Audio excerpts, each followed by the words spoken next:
Hello, I'm back. It's another month later. I'm doing my sort of monthly roundup of books that I've been reading and working on. So here we go. I've got notes, obviously, so I can't remember anything. Okay, so I am still reading Personal Reality, the Seth book. I'm not going to say too much about that. I want to save that for when I do a proper review of it. But needless to say, it's just brilliant. It's everything I wanted it to be and more. It's exceeded my expectations. Really wonderful. I was going to talk a little bit about my own book. So I do write books as well as reading them. So this is my newest book. It's called The Fourth Quarter. It's the third book that I've published. I've self-published them. If there's a publisher out there who wants to publish them for me, let me know. But for now, I'm just going to keep self-publishing them. So what is it about? It is about a woman called Angela who is sort of middle-aged. She works for the British Civil Service, and in her role she discovers a secret, something that she is not supposed to know about, and she feels compelled by her conscience to share this secret secretly because she doesn't want to get in trouble for it. Yeah, I don't want to tell too much of the story. It doesn't go particularly well for her. So there is sort of touches on some conspiracy theory things, and amazingly I actually wrote this completely pre-2020, believe it or not. So it sort of touches on some of those things and what can we really believe and what is really going on, and also sort of brings together a spiritual side of things of what is right, what is wrong, stuff like that. I'm not very good at explaining what's in my own writing. I'm even worse than describing what's in other books. But, you know, I write because I enjoy writing. And, yeah, check it out. Check it out. It's not that bad. Promise. It's not that bad. So it's about a woman working in an office, discovers something she shouldn't really know about. Yeah, and the consequences of the fallout of that. Okay, so that's that. You can buy it on Amazon. Right, what else have I been doing? I've had a couple of books out from the library whilst I've been reading The Unknown Reality, the Seth book. So, one of them that I had out was, I got the Screwtape letters by C.S. Lewis. I've heard a few people talking about this book. I wanted to read it. So, it is letters from a senior to a junior devil. Now, in this age that we're living in of you know, tumultuous change, many people have come round to these ideas of good and evil and what is good, what is evil. And C.S. Lewis very well goes through these sort of ideas in this book. It was a very nice, easy book to read. It was quite disturbing though, really thinking about it. I've tried to make some quotes from it. I haven't done this before when I've been doing this sort of more informal book review, so I haven't got them all typed up, so I might completely screw this up. So, yeah, I'll read some of the quotes that I thought were particularly poignant. Okay, so the whole book is written from one devil who's like a senior person to a younger person coming up, who he's related to as well. And he's sort of giving him advice on his charges, on his humans that he is trying to turn so they go to hell. Okay, so this one. Do what you will. There is going to be some benevolence as well as some malice in your patient's soul. Okay, so whatever you do, there's going to be some good and some bad. The great thing is to direct the malice to his immediate neighbours, whom he meets every day, and to thrust his benevolence out to the remote circumference, to people he does not know. The malice thus becomes wholly real, and the benevolence largely imaginary. And this just really stuck with me because I thought it just reminds me so much of what people are like nowadays. You know, there's all this care and compassion for people millions of miles away, and people, I mean, I'm not saying that you shouldn't care, but there's all this compassion and feeling for stuff that you can't really do much about, whereas the things that are actually there day to day that you could actually be doing to show love and care and improve the world around you, people don't really want to do that. So that interested me. Let's go to the next one. Right. So in this one, he's sort of talking about the way that they see the world and the way that they view, what do you call it, power or something like that. So, what one gains, another loses. Even an inanimate object is what it is by excluding all other objects from the space it occupies. If it expands, it does so by thrusting other objects aside or by absorbing them. A self does the same. With beasts, the absorption takes the form of eating. For us, it means the sucking of will and freedom out of a weaker self into a stronger. To be means to be in competition. And that interested me because I feel like that's the way some people feel in the world, that to be means to be in competition, that they always have to be taking from other people to allow themselves to gain or themselves to rise, and that if you're not taking from somebody else, somebody, you know, it's a really negative way to come to being alive and to being what life is about. So that was really interesting. What else is on here? Okay, so in this book, the enemy is God, or goodness, what God represents. Okay, the enemy loves platitudes. Of a proposed course of action, he wants men, so far as I can see, to ask very simple questions. Is it righteous? Is it prudent? Is it possible? Now, if we can keep men asking, is it in accordance with the general movement of our time? Is it progressive or reactionary? Is this the way that history is going? They will neglect the relevant questions. And the questions they do ask are, of course, unanswerable. For they do not know the future, and what the future will be depends very largely on just those choices which they now invoke the future to help them make. Well, no, I've fucked that up. Let's start that again. And the questions they do ask are, of course, unanswerable. For they do not know the future, and what the future will be depends very largely on just those choices which they now invoke the future to help them to make. As a result, while their minds are buzzing in this vacuum, we have the better chance to slip in and bend them to the action we have decided on. And great work has already been done. Once they knew that some changes were for the better, and others were for the worse, and others again indifferent. We have largely removed this knowledge. For the descriptive adjective unchanged, we have substituted the emotional adjective stagnant. We have trained them to think of the future as a promised land which favoured heroes attain, not as something which everyone reaches at the rate of 60 minutes an hour, whatever he does, whoever he is. And that was really interesting because I think, you know, you just see that around us all the time. People are so obsessed with keeping with what is the current trend, what is the current movement, what is the current way of thinking, rather than actually asking themselves, what am I really doing? Is this right? Is this something that I can actually feel is a good thing to do or not? Yeah, and you see that over and over again.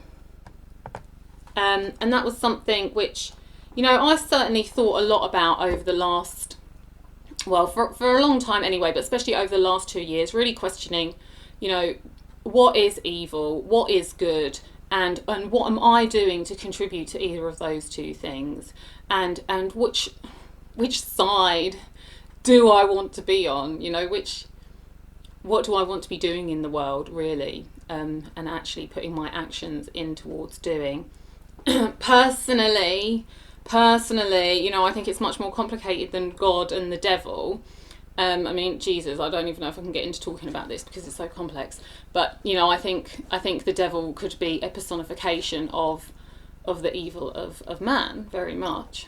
And that thing can take on a life of its own. And you certainly see people, I think the people who cause the most damage in the world probably believe in evil in a way that they believe they have to do those things or they'll suffer from evil. They're certainly not believing enough in the power of good, which is ultimately much stronger if it is used. Okay, so that's a really good quote to sort of dwell on and think about. Okay, last one now. Oh, right, yes, this is a quote that C.S. Lewis has actually written about the book, because one of the things I did find, although this book's very easy to read in terms of, readability, I did find it a bit sort of, like it was bringing me down, because it's somebody talking about how to persuade people to make bad decisions and live a bad life, even without them even realising that that's what they're doing. Although, of course, underlying that is a certain amount of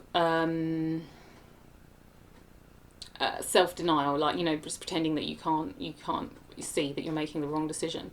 But it is quite depressing, because you think, oh shit, that's like so accurate. So it did sort of bring me down a bit. So I was really glad to read at the end where C.S. Lewis is talking about the book. He writes, I was often asked or advised to add to the original Screwtape letters, but for many years I felt not the least inclination to do it. Though I had never written anything more easily, I never wrote with less enjoyment. Though it was so that's really how I felt about the book. It was very easy to read, but anyway, then I'm going to miss out a section, and then he continues. But though it was easy to twist one's mind into the diabolical attitude, it was not fun, or not for long. The strain produced a sort of spiritual cramp. The world into which I had to project myself while I spoke through Screwtape was all dust, grit, thirst and itch. Every trace of beauty, freshness and geniality had to be excluded. It almost smothered me before I was done. It would have smothered my readers if I had prolonged it, and I just agree with that completely. So I think it's a very good book to read. Yeah, I completely agree with what he says about it there. So it was very good, but it's a bit miserable. But I would recommend it. So the other book that I've had at the library, and I've had this out for ages, it needs returning now, so I thought I'd just do a little review of it, is this book about tarot. I've been looking into tarot, and this book was in the library, so I thought I'd have a look at that. Yeah, I quite enjoyed looking at this book. I much prefer looking at stuff on paper than on the internet. So I've ended up doing a lot of my sort of research in this area on the internet, and I really don't like reading stuff on a screen. So it was lovely to read it in a book. It's just so much easier to navigate and absorb. It goes through a sort of breakdown of all the different cards. I didn't actually agree with all of the breakdowns, but it was interesting, and gives you a little bit of background about the links to astrology and what it means if more than one, like you get lots of sevens or lots of sixes or something like that. What I think I liked most about it was the spreads at the back. So it's got a few different spreads that you can do. There's like, this is the Romany spread, and then there's Tree of Life spread, and I liked them because they're just really nice and easy to look at, rather than looking on a screen trying to recreate it or go through it. So that's been a really helpful book for me, and to just keep going over it again and again. You know, tarot is just, it's just sort of learning it all, really, isn't it? So any different ways that you can approach it to learn it, I think helps to absorb it more fully. Why am I learning tarot? Well, you know, why not? I had a sort of old interest in this that I'd never really, it's so stupid, I sort of felt a bit scared to actually look into tarot deeper, which just seems so silly now. I actually started looking so I started listening to somebody who was talking about tarot, and I thought, no, I'm going to look into this more. And then I've also looked at Kabbalah through that, which has been very interesting.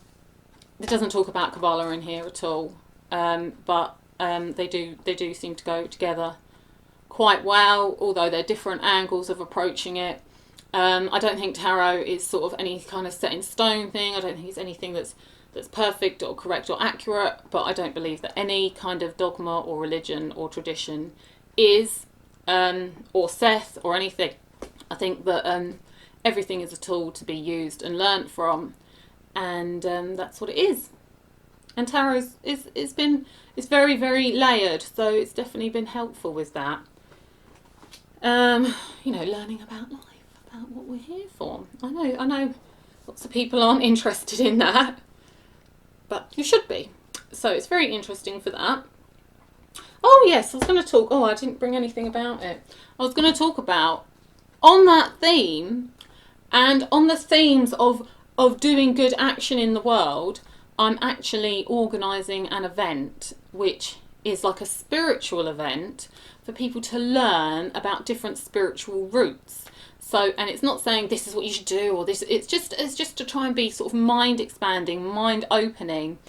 There's going to be things like Reiki and hypnotherapy, and also communication with spirits and sound healing. And I mean, I'm massively looking forward to it because I just think it's so interesting. I just want to hear these people talking about these things and just learn more about them. It's like the tarot and the Seth and religion and all different areas that you can look into just to learn, just to build the jigsaw, to build it up. And then you can take that and produce good action in the world. I do think that the world is at a time of tumultuous change where things really can go any way. You know, I really do believe that. And I really believe that if we can balance out our beliefs in the physical world and the spiritual world and bring them together in balance, that we can be more powerful in creating the world that we want. And that also means imagining the world that you want. Because I spoke about that before when I was reading Cloud Atlas, which was a really good book, but it was another representation of the future, which is just a horrible future that I don't want to live in. You know, you think about 1984 and what's that other one that's always like quoted with that? Oh geez, can't remember. I read it, I've done a review for it. But it's just about having this negative view of the future. And you know, if we create our own reality, then if we believe that that's the future, then we're going to create that. So if we can believe in a different future and think about, well, what do we actually want for the future, then we can create that. And it won't be as painful as you think if you believe that it's definitely possible. And I think that if people can open up their spirituality, then they can allow that creativity to come out, and they can actually envision the future that they want. And then it will be much easier to bring that into reality. It is possible. I know it sounds like bullshit, but it is possible. Right, now then, the book I want to read after I've done the Seth one is The Picture of Dorian Gray by Oscar Wilde, which I'm hoping will just be like a complete holiday from heavy stuff. Because as much as I love reading Seth, and I do, I really love it, and I love learning about tarot, and I love the Screwtape letters for that base consciousness knowledge, which you do really need to know about. You know, it is kind of tiring on the brain. So I'm quite looking forward to having a holiday from books that make me really think a lot and ponder a lot and just have something that's just pure enjoyment. So that's why I want to read that next. Okay, I think that's it. So I'll see you next month. I'm having a holiday this month. That's good. Are you? It's holiday time of the year. It's finally summer. It's finally here. So I'll see you next month. Thank you.